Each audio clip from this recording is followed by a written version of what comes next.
Good morning class 9th। तुम्हारा economic portion तो हो चुका है, अब हम लोग हिस्ट्री पोर्शन पे चल रहे हैं। थोड़ा सा हल्का फुल्का बेसिक शुरू में बताया गया था, लेकिन अब थोड़ा सा थॉरो तुम्हें जानकारी दी जाएगी। और द मोस्ट इम्पॉर्टेंट थिंग है कि हिस्ट्री में तुम्हें जो बुक्स है NCERT उससे पढ़ना पड़ेगा। अगर किताब नहीं पढ़ोगे तो बहुत कुछ नहीं आएगा। मैं सिर्फ तुम्हें बेसिक्स, टर्म्स और उसका एक स्ट्रेटजी बता देता हूँ, और बाकी तो आप पढ़ेंगे उसको, ठीक है? तब होगा। आज हम लोग करते हैं द फ्रेंच रिवॉल्यूशन, ठीक है? रिवॉल्यूशन तो तुम्हें बताया था, रिवॉल्यूशन एक क्रांति मतलब एक बहुत बड़ा बदलाव, बहुत बड़ा बदलाव आ जाए। तो अभी सपोज करो कि तुम जिस एज में हो, तुम बच्चों, तो एक सबसे बड़ा बदलाव आया है डिजिटलाइजेशन, मोबाइल, इंटरनेट, कंप्यूटर। आज से 25 साल पहले, मतलब जब 1995 वगैरह में स्थिति ऐसी नहीं थी, सब चीज़ बहुत स्लो था, और कोई चीज़ भी परिवर्तन समझो कि 50 साल में कोई छोटा मोटा परिवर्तन होता था।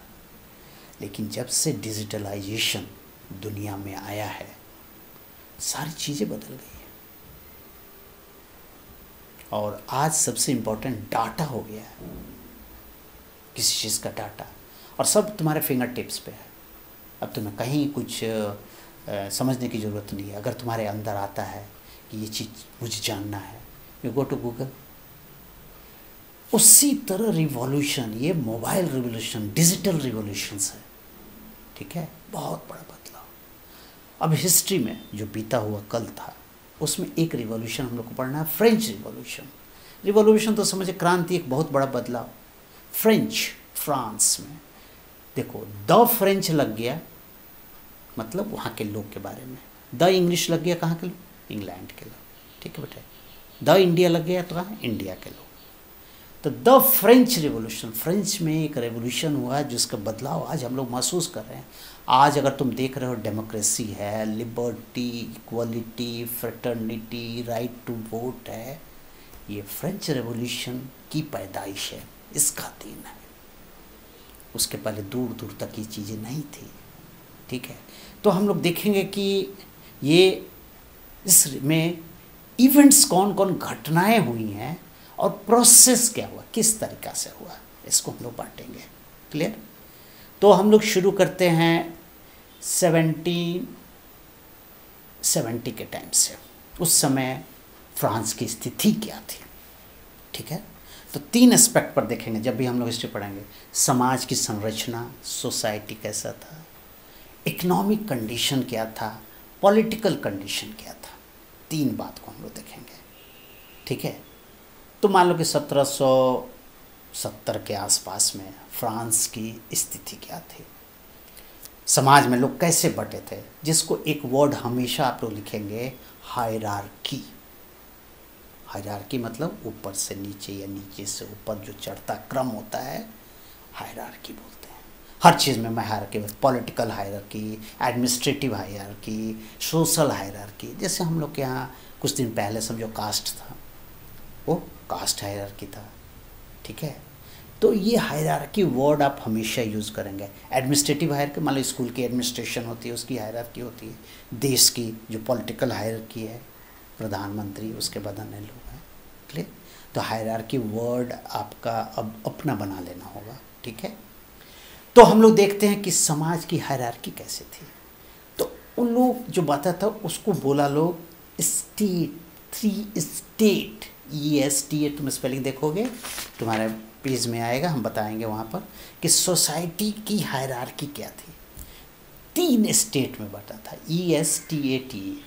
फर्स्ट स्टेट में जो प्रीस्ट थे, जो पुजारी थे, जिन्हें क्लर्जी भी बोला जाता है, वो लोग हैं, सारा पावर लेके। और वो कहते थे हम लोग भगवान के दूत हैं, हम लोग जो बोलेंगे वही करना है, मैंने अपने को भगवान ही मानते थे। सेकेंड स्टेट, उसमें जो नोबिलिटी थी, जो मतलब राजा, उनके समकक्ष लोग थे, जो पैसे वाले लोग थे, ज़मींदार, वो सेकेंड स्टेट में आते थे। थर्ड स्टेट जो लेबर, किसान, उसके बाद धीरे धीरे उसमें ग्रोथ हुआ बिजनेसमैन, एजुकेशन वाले सारे लोग आए।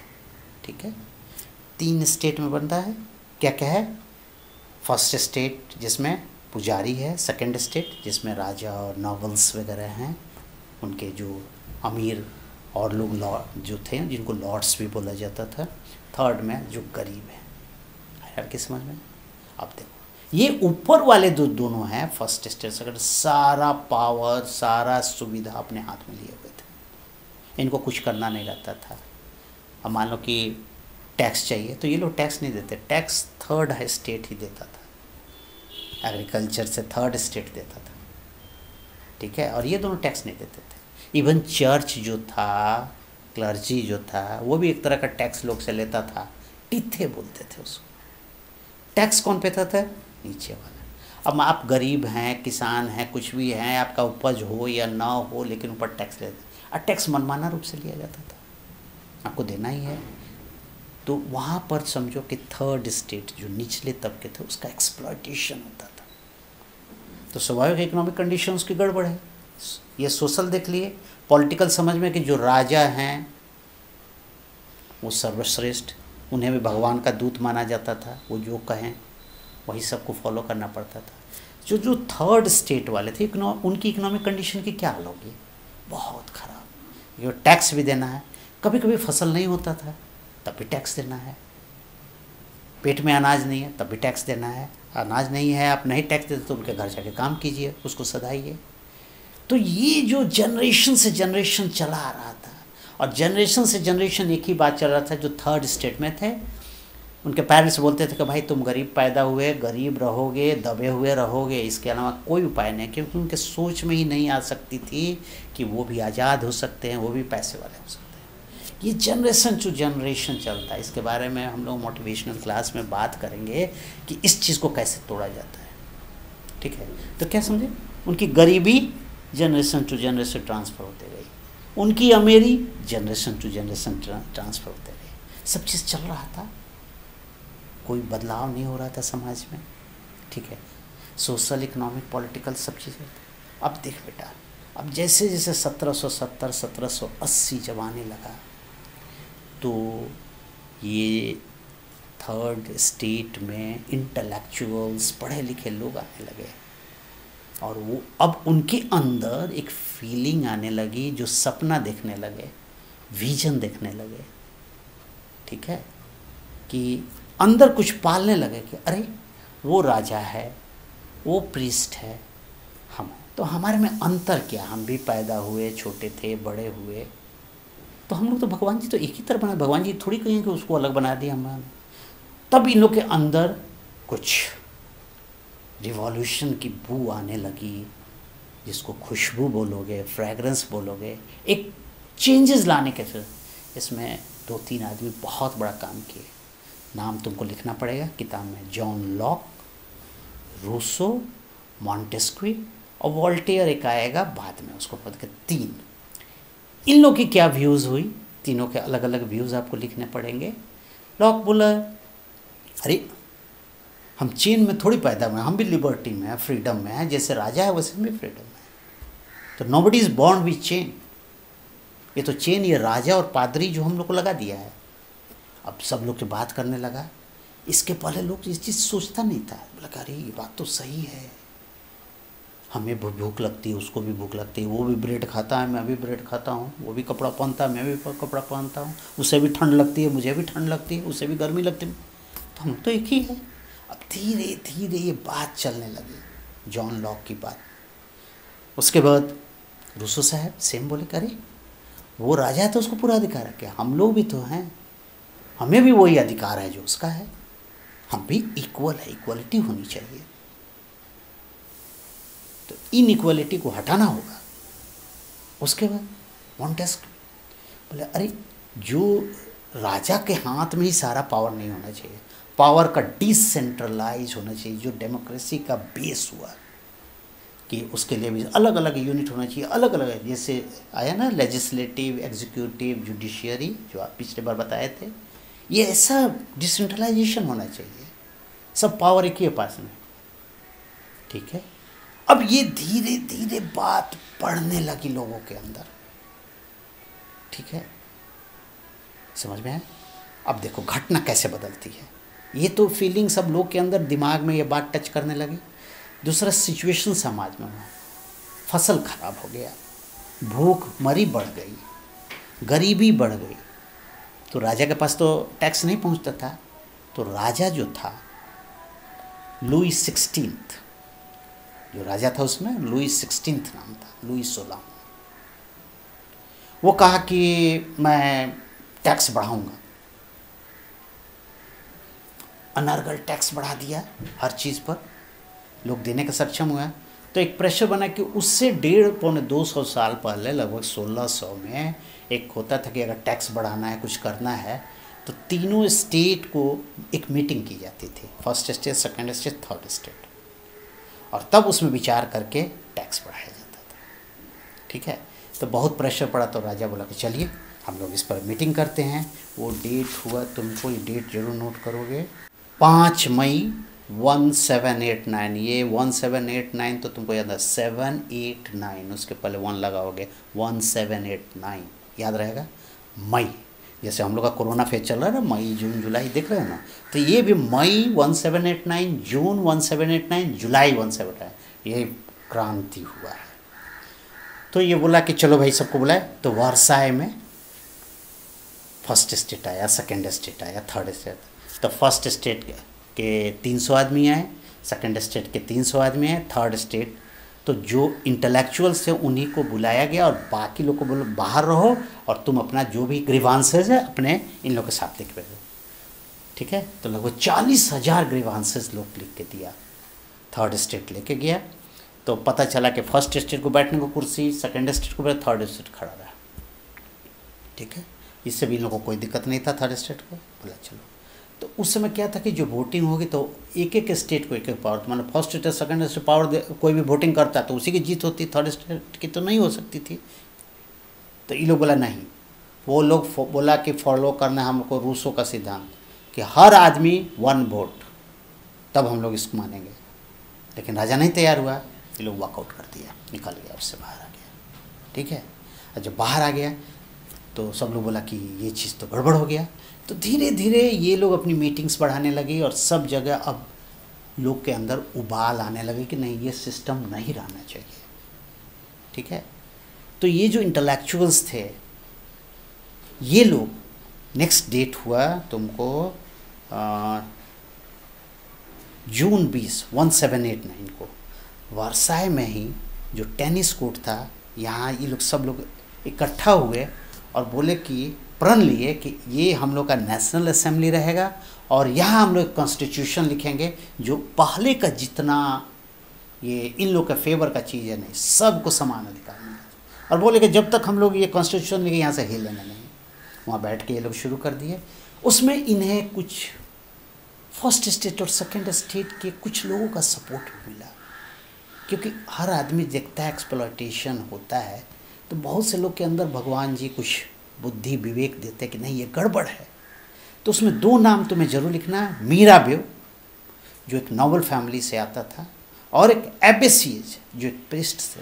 ये इस ग्रुप में थे, और तरह तरह का क्रांतिकारी भाषण देना, पेपर्स देना, ये लोग हेल्प करने लगे इनको।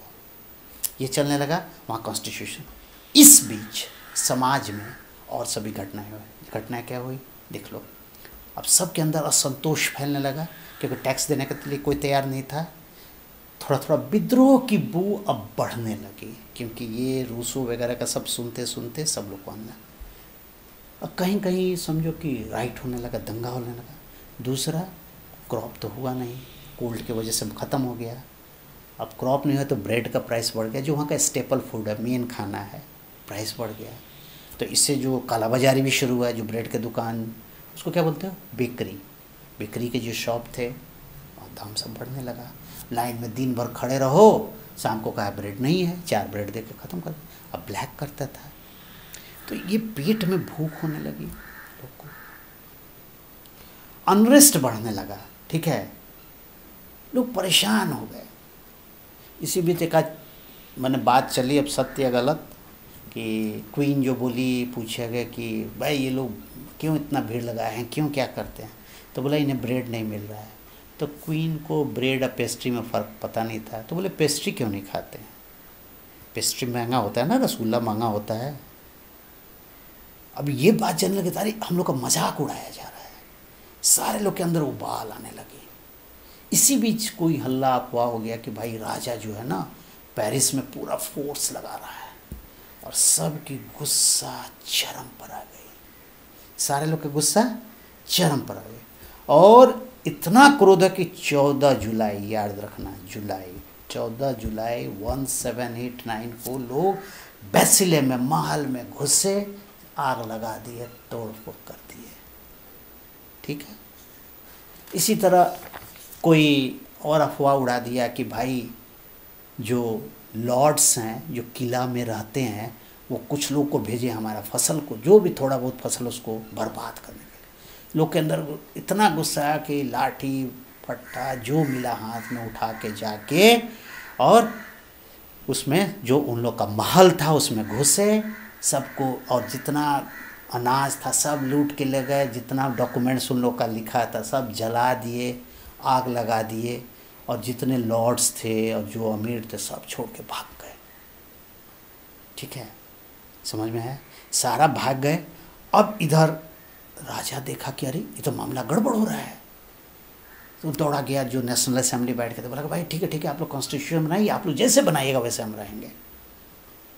तब सब लोग शांत हुआ और कॉन्स्टिट्यूशन बना, नेशनल असेंबली बनाया। ठीक है, और उसमें देखा गया कि 1791 में कॉन्स्टिट्यूशन पूरा हुआ, और जो इन राइटर्स और फिलोसफर्स का व्यू था, right to liberty, right to equality, right to freedom, freedom of everything, और इक्वलिटी बिफोर लॉ, ये सारे चीज़ें, मतलब डेमोक्रेसी का पूरा चीज़ आ गया। ठीक है, और राजा जो था उसको, उसका पावर सब कर्टेल किया गया, जो टैक्सेस था, टीथे वगैरह सब हटाया गया, और राजा को कॉन्स्टिट्यूशन के अंदर ही रहना पड़ा। ठीक है, मोनार्की रहेगा, लेकिन उसका एक नाम हुआ कॉन्स्टिट्यूशनल मोनार्की। क्लियर? तो 1791 से ये चीज़ स्टार्ट हुआ, और तब बदलाव हुआ। तो अभी इस चैप्टर में हाफ किए हैं। ठीक है, और ये चैप्टर 2 पूरा पढ़ोगे, और तब अभी जो मैं बता रहा हूँ कि क्या क्या देखोगे। अभी सबसे पहले जो चैप्टर पढ़ोगे तो 2 जो है शुरू वाला, कि French society during the late 18th century, जो 1770 का जो पूरा एक्सप्लेन किए हैं। उसके बाद दूसरा आउटकम ऑफ रेवोल्यूशन। ये 2 जो हेडिंग है, इसको पूरा आप लाइन बाय लाइन पढ़ेंगे, और सारे नाम का मैं जिक्र किया हूँ, सारे इवेंट्स का जिक्र किया हूँ। ठीक है, और ये जब पढ़ लोगे तो तुम्हें मैं क्वेश्चंस दे रहा हूँ कि पहला क्वेश्चन, डिस्क्राइब द सर्कमस्टांसेस, तुम्हारे किताब में है, leading to the outbreak of democracy, outbreak of revolution in France. क्या क्या घटना हुई, जो घटना की भी चर्चा की हैं, कि king, first state, second state, third state, उसके बाद भूख, ये सब कैसे कैसे हुआ, प्रोसेस और इवेंट्स, इसको विस्तार से लिखना है। पहला क्वेश्चन। दूसरा क्वेश्चन, ये जो हुआ, which group of France benefited from the revolution, किसको बेनिफिट हुआ? थर्ड स्टेट को। अब फर्स्ट सेकेंड का पावर कम हो गया। ठीक है, तीसरा क्वेश्चन, सब तुम्हारे एनसीईआरटी में है। तीसरा question, describe the legacy of French revolution for the people of the world during 19 and 20। Legacy मतलब उससे हमको क्या क्या प्राप्त हुआ? सबसे बड़ा चीज़ डेमोक्रेटिक राइट्स, डेमोक्रेसी प्राप्त हुआ है ना, लिबर्टी, इक्वलिटी, फ्रेटर्निटी हुआ, इसी के बारे में लिखना है। तो पढ़ोगे दोनों और ये लिखोगे, और उसमें जो जो नाम हुआ फ्रेंच फिलोसफर्स का, तीनों का, लॉक का, रूसो का, मॉन्टेस्की का, एक जगह करोगे, तीनों स्टेट को एक जगह करोगे, और डेट वाइज जो 3 डेट हम दिए हैं इसको करोगे, और एक्सप्लॉयटेशंस में चारों बात जो लिखोगे, अनरेस्ट, रिवोल्ट, राइट्स, ये सब लिखोगे, पढ़ोगे। लेकिन दोनों चैप्टर को लाइन बाय लाइन, क्योंकि बेटा अब क्या है कि अब आपको चैप्टर पढ़ना भी पड़ेगा। 8 तक चलो नोट्स हो जाते थे, हो जाता है, लेकिन अब बिना चैप्टर पढ़े you can not grow, so you have to labour. अब रीडिंग करना ही करना है। अब खुलने के बाद मैं बुक से ही इनर डेप्थ से क्वेश्चंस आएंगे, इसको आपको नहीं पढ़ोगे नहीं हो सकता है। So you have not to depend on the notes. अब चलो मैं तुम्हें बताता हूँ, जैसे फ्रेंच रेवोल्यूशन में फर्स्ट पेज खोलोगे, फिगर नंबर, सारे फिगर को देखना है। पहला फिगर क्या है? स्टॉर्मिंग ऑफ बैसिले, बैसिले पर जो 14 जुलाई को हुआ, इसका फोटो है। सेकंड में क्या होता है? Figure number 2 state, society of state, first second third, photo देखने से तुम्हारा। फिगर नंबर 3 में स्पाइडर एंड द फ्लाई, जो नोबल है, राजा है, जो मेयर है, और इधर वाला गरीब आदमी है, और उसके ऊपर स्पाइडर बना है और ये फ्लाई, मतलब स्पाइडर के चुंगल में फंसा रहता है ना फ्लाई, स्पाइडर। बहुत अच्छा फोटो है इसको। उसके बाद फिगर 4 में क्या है कि क्राइसिस जो होता है कैसे, ये बनाया है, बैड हार्वेस्ट होगा तो क्या कहो, नीचे इसको भर लेना है एक्टिविटीज़ में। उसके बाद फिगर क्या आता है, नीचे देखो, टेनिस कोर्ट हो, टेनिस कोर्ट में बैठ कर ये कॉन्स्टिट्यूशन बना रहा है लोग, ठीक है। फिगर नंबर 6 में है कि जैसे ये अनरेस्ट हुआ, जगह जगह राइट्स और लूट खसोट होने लगा, उस पर है। फिगर नंबर 7 पॉलिटिकल सिस्टम कैसे बना कॉन्स्टिट्यूशंस में, उसमें लिबर्टी, इक्वलिटी, फ्रेटर्निटी, मोनार्की, सबको कैसे ध्यान दे। फिगर नंबर 8 में क्या है? Rights, declaration of the rights of man, वही जो डिक्लेरेशन था ना कि you are born free, you have the rights, liberty, equality, fraternity, यही चीज़, ठीक है बेटा। एक चीज़ हो गया, इतना चीज़ आप जब पढ़ लेंगे ना तो रिवॉल्यूशंस, जो फ्रेंच रिवॉल्यूशन का पूरा खाका होगा। अब 2 मैं किया, 2 और मैं बाद में करूँगा, मतलब नेक्स्ट मीटिंग में, क्योंकि इसको अगर बांट के नहीं करूँगा तो it will not be clear. तो ये दोनों चैप्टर से आप पूरा लिखेंगे, ठीक है। कंटेंट लिखना होगा, कॉपी पे हाथ चलाना होगा, नहीं तो नहीं होगा, ठीक है। और सबको करना है, जितने बच्चे हैं सबको करना है। और कोई भी बच्चा कहीं भी पढ़ रहा हो, if you wants to be attach to the system, वो अपना लिख के भेज सकता है, या कोई क्वेश्चन है वो डाल सकता है, व्हाट्सएप नंबर रहता है हम लोग। Okay, thank you.